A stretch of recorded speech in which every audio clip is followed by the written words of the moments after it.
The morning sun cast long shadows across the courtyard of Buckingham Palace as Private James Morrison adjusted his red tunic for what he thought would be another routine day of ceremonial duty. At 22 years old, Morrison had spent 3 years serving in the Queen's Guard, a position that filled him with immense pride and responsibility.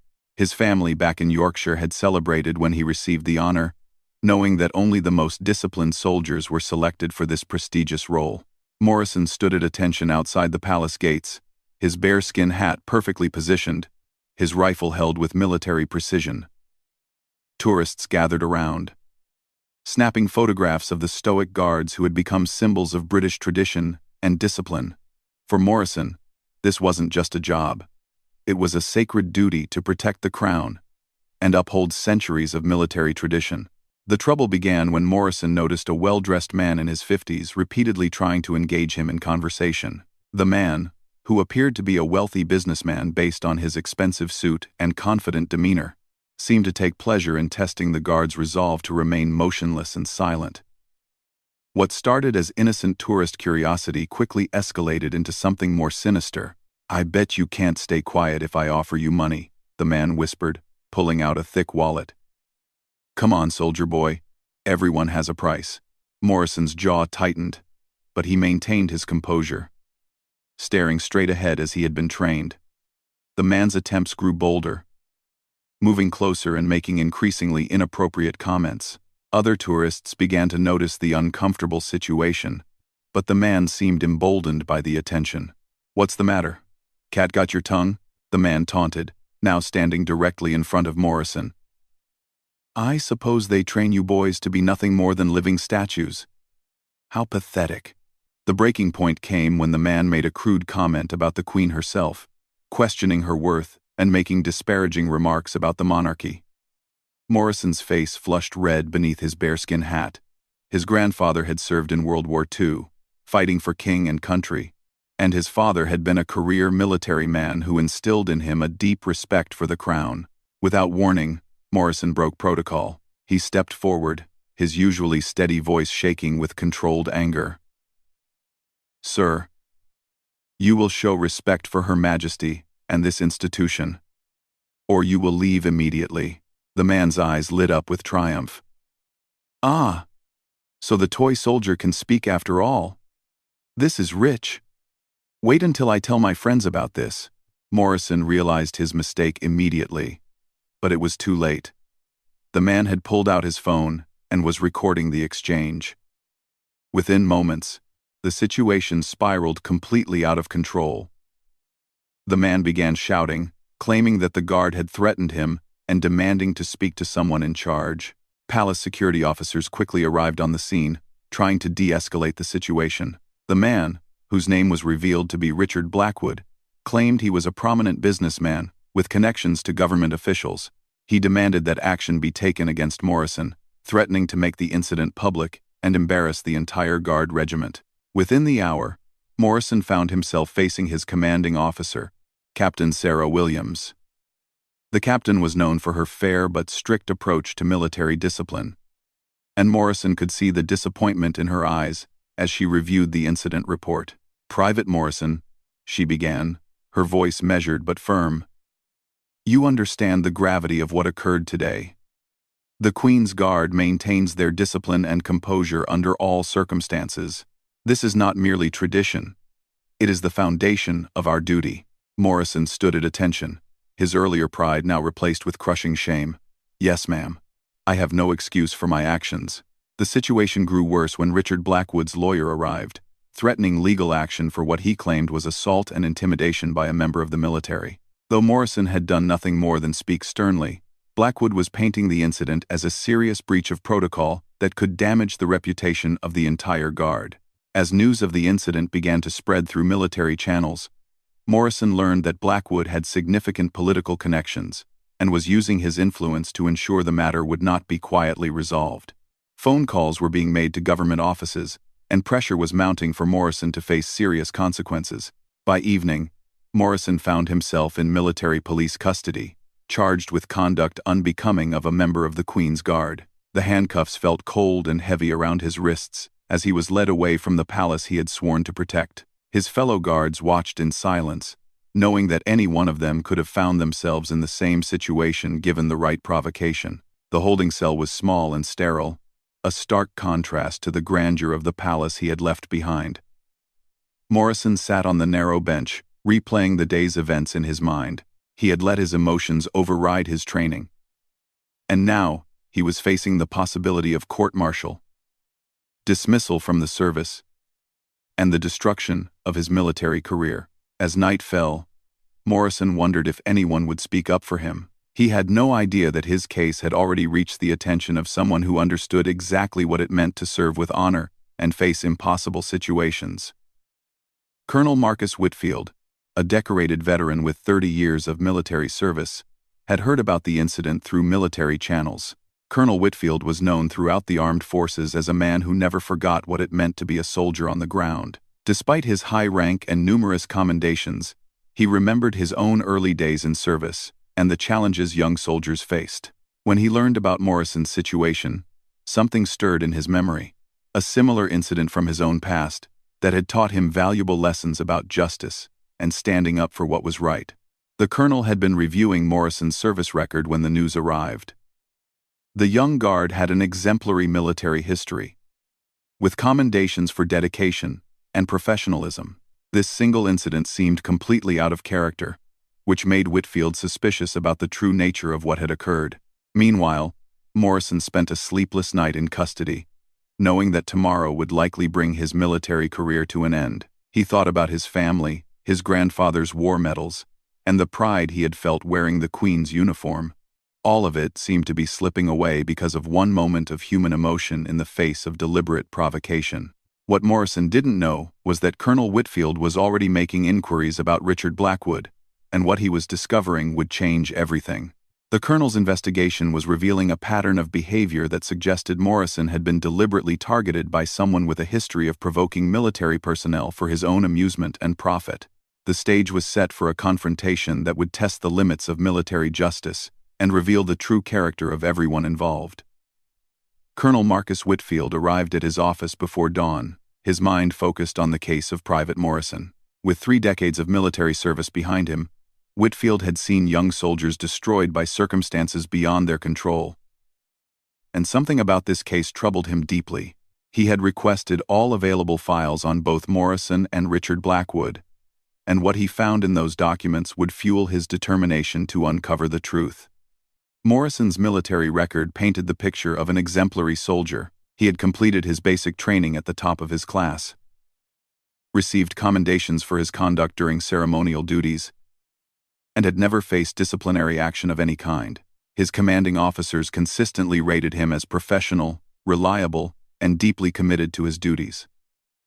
This single incident stood out like a glaring anomaly in an otherwise spotless career.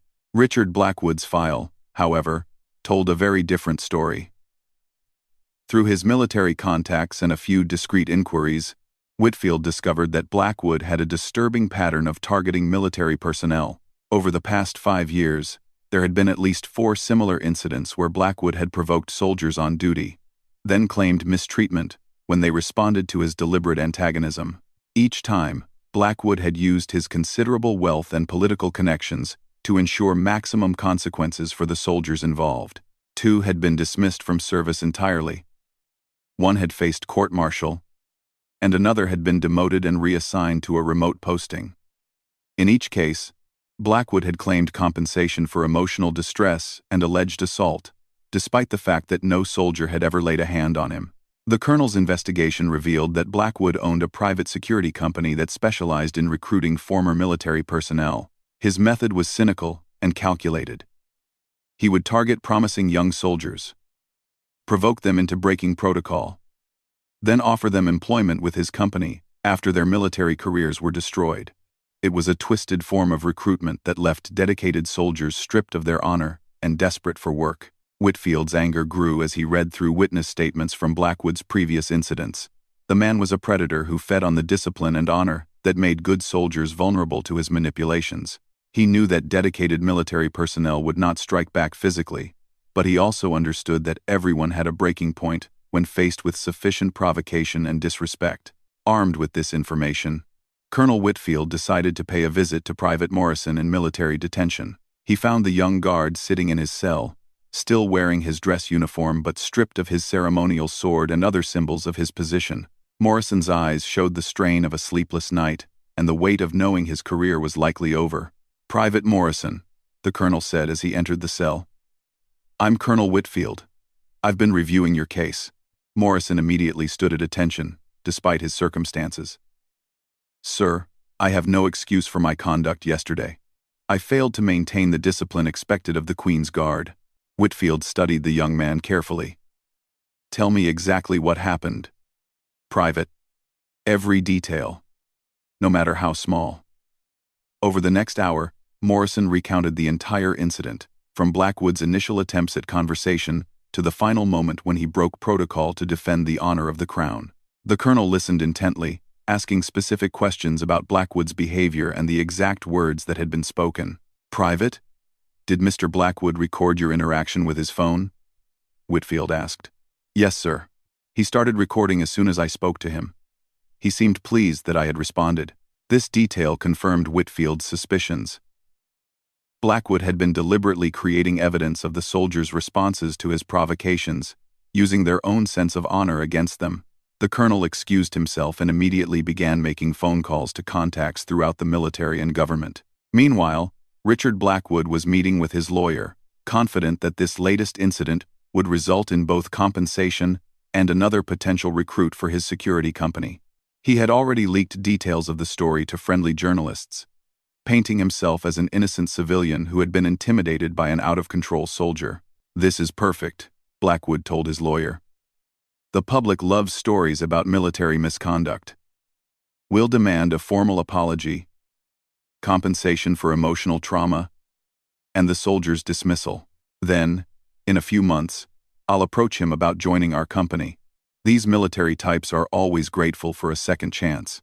What Blackwood didn't know was that Colonel Whitfield had spent the morning speaking with the previous soldiers who had fallen victim to his scheme. One by one, Whitfield tracked down the men whose careers had been destroyed and convinced them to share their stories. The pattern became undeniable. Blackwood was systematically targeting and destroying military careers for his own profit. By afternoon, Whitfield had assembled a comprehensive file detailing Blackwood's predatory behavior. He also discovered something even more damaging: security footage from previous incidents that Blackwood's lawyers had suppressed, showing the deliberate and aggressive nature of his provocations. The colonel's next stop was the office of General Patricia Hawthorne, the commanding officer responsible for all ceremonial guards. General Hawthorne was known as a tough but fair leader who valued the traditions and honor of the military above all else. Whitfield presented his findings to her, laying out the evidence of Blackwood's systematic targeting of military personnel. "This man is a parasite," Whitfield told the general. "He's been using our own values against us, destroying good soldiers to feed his business interests. Private Morrison isn't the first, and he won't be the last unless we take action." General Hawthorne reviewed the evidence with growing outrage. "How many soldiers has this man destroyed?" "At least 4 that I've confirmed, probably more. Each one was a dedicated serviceman with an exemplary record, just like Morrison. Blackwood specifically targets soldiers in high-profile positions where any incident will receive maximum attention." The general's expression hardened. "What do you recommend, Colonel?" "We turn the tables on him," Whitfield replied. "Tomorrow, there's going to be a disciplinary hearing for Private Morrison. Blackwood will be there to testify, expecting to see another soldier's career destroyed. Instead, we're going to expose him for what he really is." That evening, Colonel Whitfield visited Morrison again, this time with a different purpose. "Private, tomorrow's hearing is going to be unlike anything you're expecting. I need you to trust me and follow my lead, no matter what happens. Can you do that?" Morrison looked confused but nodded. "Yes, sir." "May I ask what you've discovered?" "You're not the first soldier Blackwood has targeted, and you were never meant to be the last. This man has made a career out of destroying military careers, but tomorrow, that ends." As the colonel left the detention facility, he reflected on his own early career and the mentors who had protected him from similar predators. The military was supposed to be a brotherhood that looked after its own, and he was determined to ensure that tradition continued. The next morning would bring a confrontation that would expose the truth about Richard Blackwood and potentially save not just Morrison's career, but the careers of future soldiers who might fall victim to his schemes. Colonel Whitfield spent the night preparing for what he knew would be the most important hearing of his career.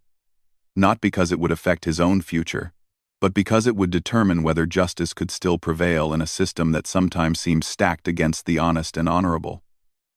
The military tribunal room was packed with officers, legal representatives, and witnesses as Private Morrison's disciplinary hearing began. Morrison sat in his dress uniform, clean-shaven, and maintaining military bearing despite the gravity of his situation. Across the room, Richard Blackwood sat confidently beside his expensive lawyer, occasionally smirking as if the outcome was already decided in his favor. General Patricia Hawthorne presided over the tribunal, flanked by 2 other senior officers who would help determine Morrison's fate. The charges were read aloud. Conduct unbecoming of a member of the Queen's Guard, breaking protocol while on ceremonial duty, and intimidating a civilian. Each charge carried serious consequences that could end Morrison's military career permanently. Blackwood's lawyer presented their case first, painting a picture of an out-of-control soldier who had threatened and intimidated an innocent tourist. Blackwood took the stand with practiced ease, describing how he had been simply trying to take photographs near the palace when Morrison had suddenly become aggressive and threatening. "I was genuinely afraid for my safety," Blackwood testified, his voice carrying just the right amount of emotion. "This soldier became hostile without any provocation whatsoever. I'm a law-abiding citizen who was simply exercising my right to visit public areas around the palace." Morrison's appointed defense counsel seemed overwhelmed, clearly expecting this to be a routine case with a predetermined outcome. The evidence appeared straightforward. Morrison had broken protocol by speaking to a civilian while on duty, and there was video evidence of the interaction. Then Colonel Whitfield requested permission to address the tribunal. General Hawthorne, who had been briefed on the colonel's investigation, granted the request with keen interest. The atmosphere in the room shifted as the decorated veteran stood to speak. "General Hawthorne, distinguished officers of this tribunal," Colonel Whitfield began, his voice carrying the authority of 3 decades of service. "I submit that this case is not about one soldier's momentary lapse in judgment, but about a calculated attack on the integrity of our entire military system." Blackwood's confident expression faltered slightly as the colonel continued. "Mr. Blackwood is not the innocent victim he claims to be. He is a predator who has systematically targeted and destroyed the careers of at least 4 other soldiers over the past 5 years." The colonel presented his evidence methodically. First came the testimony of Sergeant David Chen, a former ceremonial guard whose career had been destroyed 3 years earlier after a similar incident with Blackwood. Chen described how Blackwood had spent over an hour making increasingly provocative comments before finally provoking him into a response. "He knew exactly what he was doing," Chen testified via video link. "He kept pushing and pushing until I finally told him to show some respect. Then suddenly, he was the victim, claiming I had threatened him. I lost my career, my pension, and my reputation because of that man." Next came Corporal Michael Thompson, another victim whose story was nearly identical to Morrison's. Thompson had been on duty at a different military installation when Blackwood had targeted him with the same tactics. The pattern was unmistakable: deliberate provocation, followed by claims of victimization. Blackwood's lawyer attempted to object, but Colonel Whitfield was just getting started. He presented evidence that Blackwood owned a private security company that had hired 3 of the soldiers whose careers he had destroyed. The twisted business model became clear. Blackwood would target promising military personnel, destroy their careers, then offer them employment at reduced wages. "This man has turned the honor and discipline of our soldiers into his personal profit center," Whitfield declared. "He specifically targets young servicemen because he knows they will not strike back physically. But he also knows that dedicated soldiers have a breaking point when faced with attacks on everything they hold sacred." The most damning evidence came from security footage that Blackwood's lawyers had suppressed in previous cases. The video clearly showed Blackwood's aggressive and provocative behavior, including his deliberate attempts to goad soldiers into responding. In one particularly disturbing clip, Blackwood could be heard laughing with his assistant about how easy it was to break young soldiers. General Hawthorne's expression grew increasingly stern as she reviewed the evidence. "Mr. Blackwood, do you wish to respond to these allegations?" Blackwood, no longer confident, attempted to maintain his innocence. "These are all lies and fabrications. I am the victim here, not these soldiers who can't control their tempers." Colonel Whitfield then called his final witness, Inspector Sarah Mills from the Metropolitan Police. Inspector Mills testified that her department had been investigating Blackwood's company for potential fraud and had discovered evidence of his systematic targeting of military personnel. Mr. Blackwood's behavior constitutes a pattern of deliberate provocation designed to create legal and professional difficulties for military personnel, Inspector Mills stated. "Our investigation has revealed that this is not coincidental but rather a calculated business strategy." The tribunal recessed for deliberation, but the outcome was no longer in doubt. When they reconvened, General Hawthorne delivered their verdict with military precision. "Private Morrison, this tribunal finds that while you did technically break protocol, you did so under extraordinary provocation designed specifically to achieve that result. The charges against you are hereby dismissed, and you are restored to full duty with no disciplinary action noted in your record." Morrison's relief was visible as tears welled in his eyes. His military career, which had seemed over just days before, was restored in a single moment. General Hawthorne then turned her attention to Blackwood. "Mr. Blackwood, based on the evidence presented today, this tribunal recommends that criminal charges be filed against you for fraud, harassment, and conspiracy. You are hereby banned from all military installations and ceremonial areas. Security personnel have been instructed to remove you immediately if you attempt to approach any military personnel on duty." As military police escorted Blackwood from the tribunal room, he shouted threats about lawsuits and political connections. But his power had been broken by the simple act of exposing the truth about his predatory behavior. Colonel Whitfield approached Morrison after the hearing. "Son, this was never about you. This was about protecting every soldier who might face this predator in the future. You maintained your honor under impossible circumstances, and that's what real military service looks like." In the months that followed, 3 of the soldiers whose careers had been destroyed by Blackwood were offered the opportunity to return to service with full restoration of their records. A parliamentary inquiry was launched into how Blackwood had been allowed to operate for so long without oversight. Morrison returned to his duties at Buckingham Palace with a new understanding of the support system that surrounded him. His fellow guards treated him as a hero who had exposed a threat to their entire community. The incident that had nearly destroyed his career became instead a testament to the military's commitment to protecting its own. Colonel Whitfield was commended for his investigation and received official recognition for his role in exposing Blackwood's scheme. More importantly to him, he had upheld the military values of loyalty, honor, and protecting those who serve. Richard Blackwood's security company collapsed within weeks of the tribunal. Several former employees came forward with additional evidence of his fraudulent practices. He was eventually convicted on multiple charges and sentenced to prison, his days of destroying military careers finally at an end. Private Morrison continued his service with distinction, eventually earning promotion and becoming a mentor to younger guards. He never forgot the lesson that sometimes justice requires someone with the courage to dig deeper and fight for what's right, even when the odds seem impossible. The case became a landmark example within military justice circles, demonstrating that the system could still protect honorable soldiers from those who would exploit their dedication and integrity. Colonel Whitfield's intervention had not only saved one young soldier's career, but had exposed a predator and protected countless others who might have become future victims. Years later, Morrison would often reflect on that moment when his career hung in the balance and wonder what would have happened if Colonel Whitfield had not chosen to investigate further. The answer, he knew, was that justice sometimes requires extraordinary individuals willing to fight for those who cannot fight for themselves.